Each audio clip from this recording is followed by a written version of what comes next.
जी जी। सबको सलाम। आज crisis of constitutionalism in south Asia इस टॉपिक से यहाँ पर आसमा जहांगीर कॉन्फ्रेंस है। सबसे पहले आसमा जहांगीर फाउंडेशन को सलाम के महकूम और मजलूम तबकों को यहाँ खुलकर इजाज़त होती है कि वो बात कर सके, और शायद ये आसमा जहांगीर की स्पिरिट है कि वो इस चीज को। मेरा टॉपिक तो यहां पर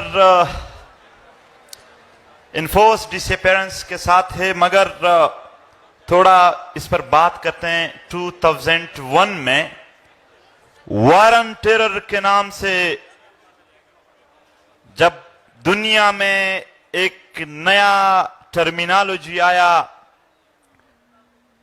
तो इस वॉर ऑन टेरर को फॉलो करने के लिए दुनिया का पता नहीं, मगर हमारे इलाके में स्टेट ऑफ एक्सेप्शन कायम कर दिया गया।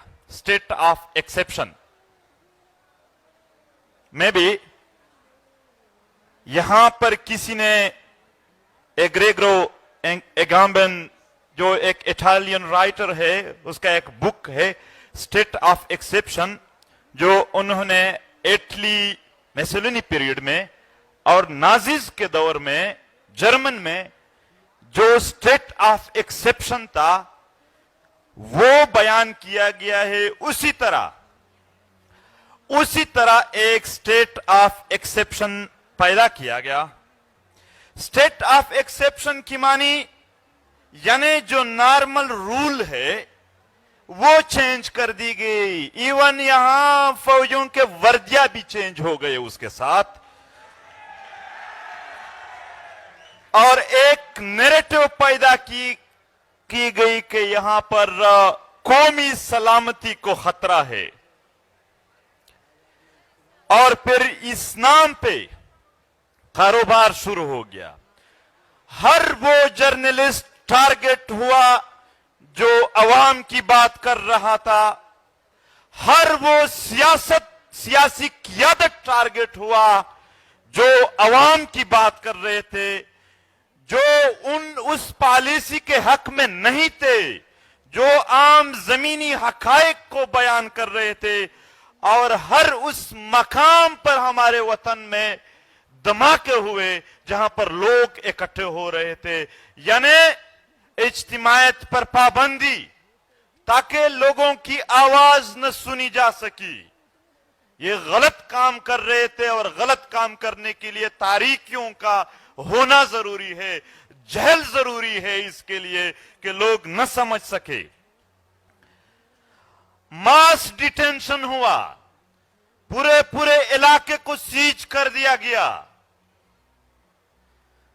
और फिर इस मास डिटेंशन को जस्टिफाई करने के लिए action in aid of civil power जैसे कवानीन, action in aid of civil power किसी ने पढ़ा है?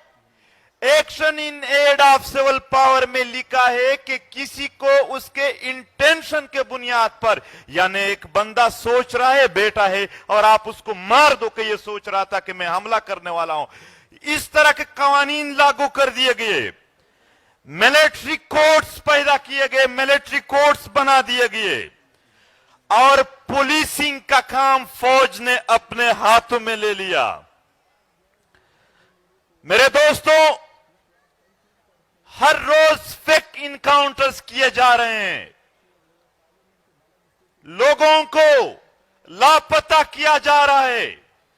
पेरिफ्रीज के लोग, पेरिफ्रीज के अवाम, महकूम कौमों के अवाम, वो बेरोजगार है, वो बेतालीम है, वो उनको सेहत के मौके नहीं है। रियासत को चाहिए था कि उनको सेहत के मौके देते, तालीम देते, रोजगार देते, मगर उनको जहनी तवाज़ुन मुकम्मल खराब करने के लिए माओ बहनों को लाशें मिले, मिसिंग पर्सन मिले, लापता अफराद मिले। extrajudicial killing. Dear sir, Rao Anwar who killed 440 person extrajudicially is roaming free, while Ali Wazir, whose family 18 family members were killed by terrorists, is in jail. This is justice in Pakistan.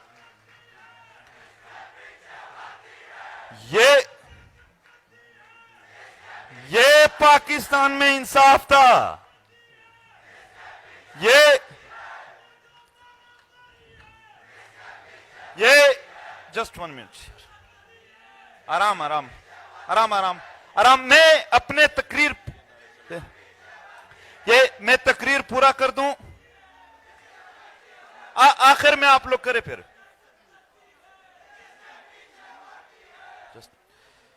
देखो,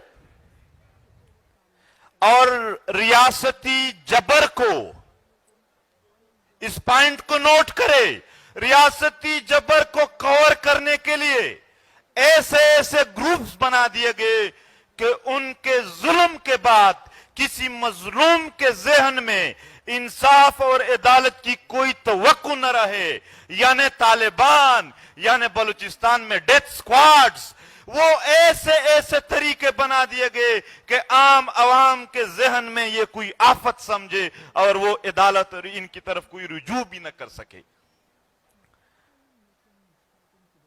इस narrative को strengthen करने के लिए बहुत खून बहाया गया और फिर दुनिया से डॉलर लिए गए. यहां लोग पूछेंगे कि क्या फायदा है इस जर्नलों को, इन पॉलिसियों का. मैं फायदे बताता हूं.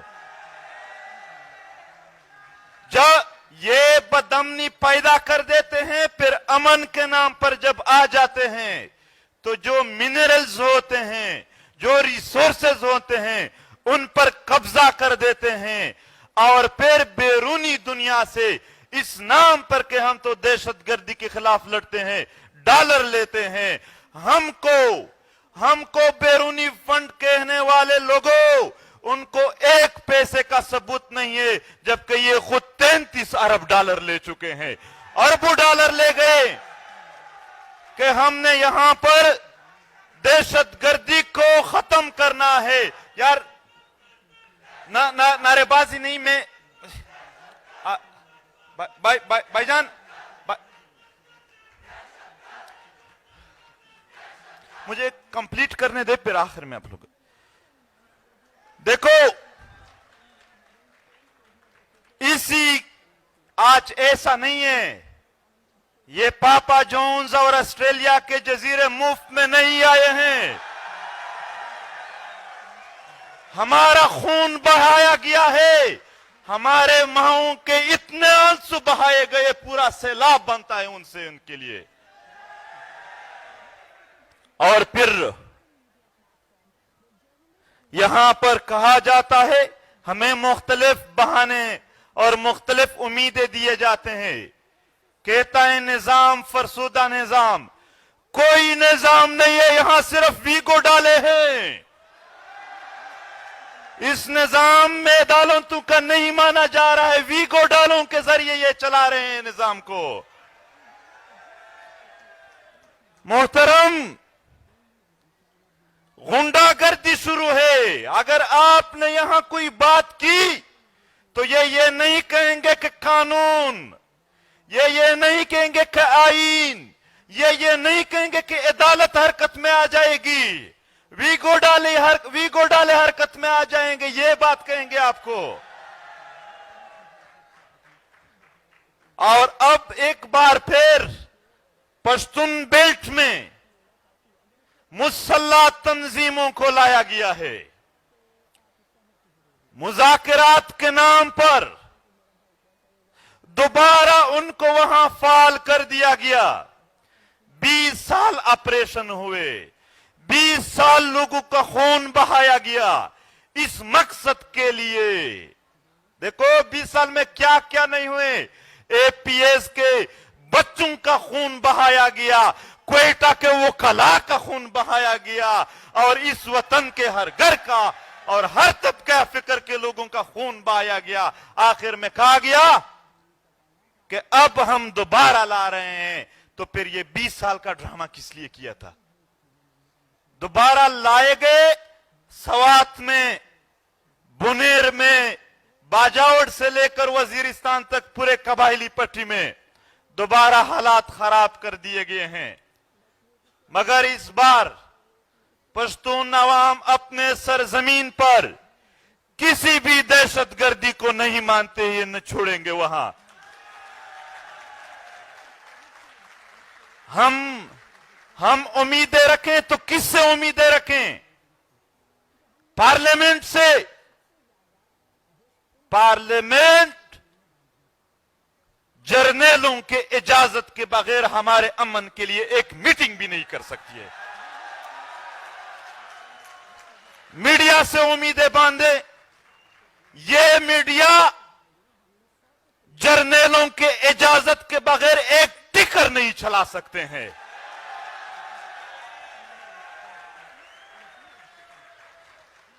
अदलिया से हम उम्मीदें रखें।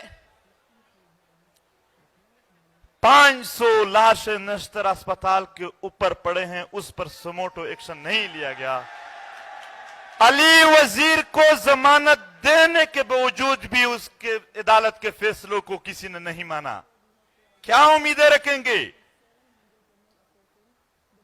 हम अभी ये चंद हफ्तों से पश्तून बेल्ट में इख्तिजाजी मुजाहरे जारी है।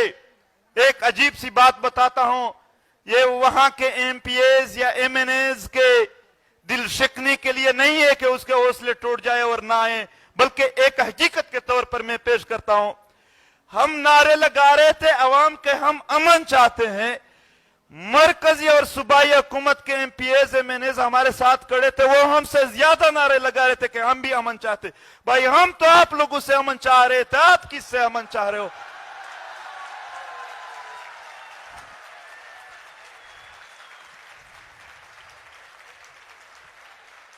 भाईजान, जब तक मैंने बात पूरी नहीं की तब तक मैं नहीं बैठूंगा, सही है?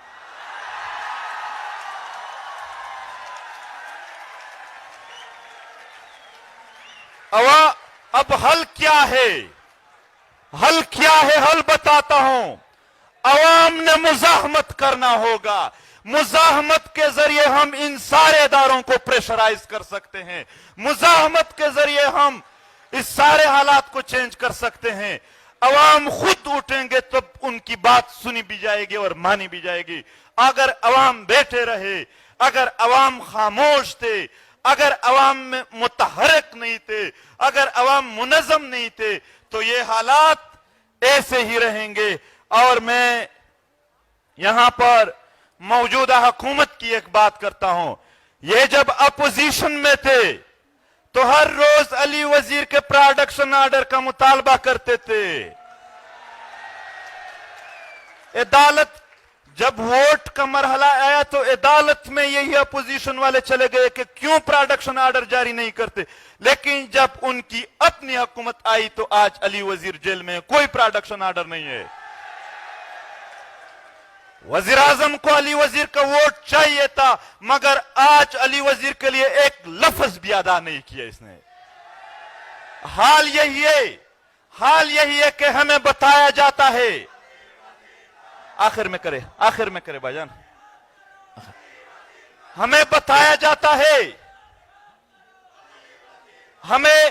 हमें बताया जाता है कि अगर फलाने की हुकूमत आ गई तो आप लोगों के मसाइल हल हो जाएंगे। फिर आखिर में कहते थे इसको हटाते हैं, फलाने की हुकूमत आ जाएगी तो आपके मसाइल हल होंगे। सब आ गए, सब चले गए, हमारे मसाइल वही है। क्यों? क्योंकि यहां हुकूमत नहीं, हुकूमत कंट्रोल में है, जमहूरियत नहीं, बादशाहत है। चीफ ऑफ आर्मी स्टाफ बादशाह बना हुआ है, सब कुछ अहकामात वो जारी करते हैं।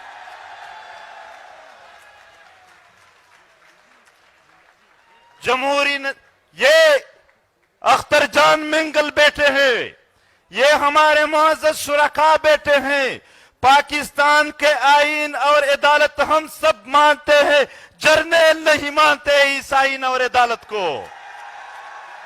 इसलिए वो किसी भी मिसिंग पर्सन को अदालत में पेश नहीं करते हैं। क्या उसका पाकिस्तान के अदालतों पर यकीन नहीं है? मगर एक कारोबार बनाया हुआ है इनसे।